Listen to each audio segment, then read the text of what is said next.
নবী বললেন, এ সাহাবারা, তোমাদের জীবনে কোনো যদি বিপদের ফাঁড়ি আছে, ওই বিপদ থেকে উদ্ধার করার মতো কেউ নাই।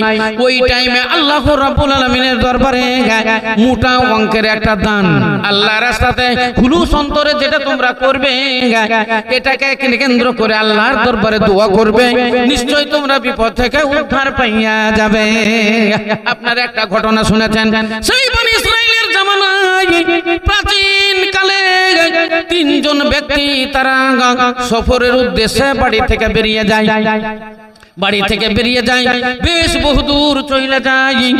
আস্তে আস্তে আকাশে মেঘ আচ্ছন্ন হয়, তুফান আরম্ভ হয়ে যায়, ঝড় আরম্ভ হয়, বৃষ্টি আরম্ভ হয়ে যায়, শিলা বৃষ্টি, পাথর বর্ষণ হতে লাগে, বড় বড় পাথর, বড় বড় শিল পড়তে লাগে।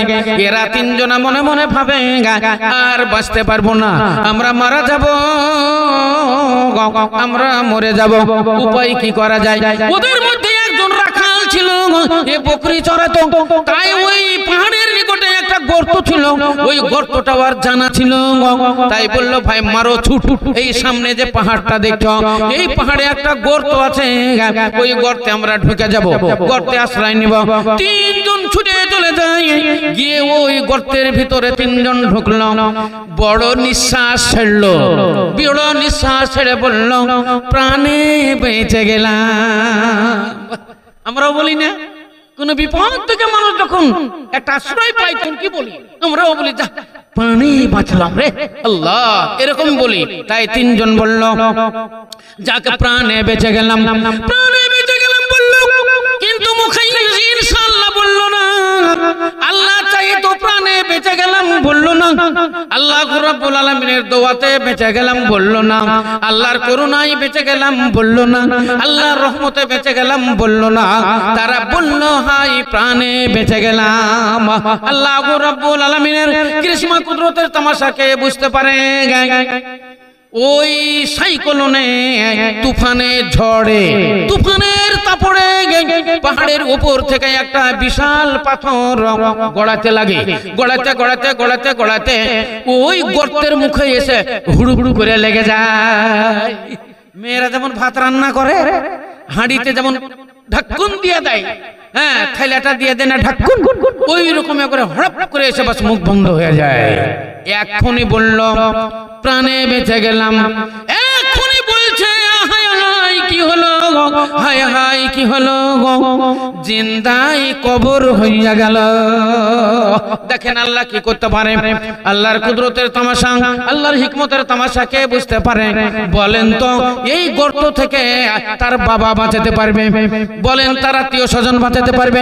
বলেন গ্রামের কোন মানে প্রধান বাঁচাতে পারবে? বলেন কোন মেম্বারের ক্ষমতা আছে, কোন এমপি এমএলএর ক্ষমতা আছে না, মন্ত্রীর ক্ষমতা আছে? যেহেতু তারা গর্তের খবরই জানে না,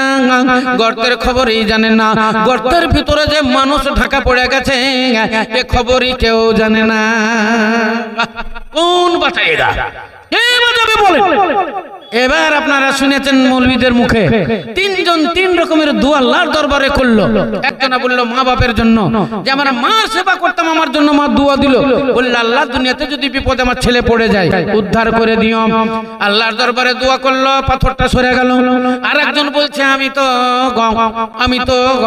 আমি মজুরি খাটাতাম, আমি একজনা পয়সা লাইনি, ওই টাকাটাকে আমি মেহনত করে ব্যবসা বাণিজ্য করে আমি অনেকগুলো বকরি, অনেকগুলো দুম্বা, অনেকগুলো উট হয়েছিল।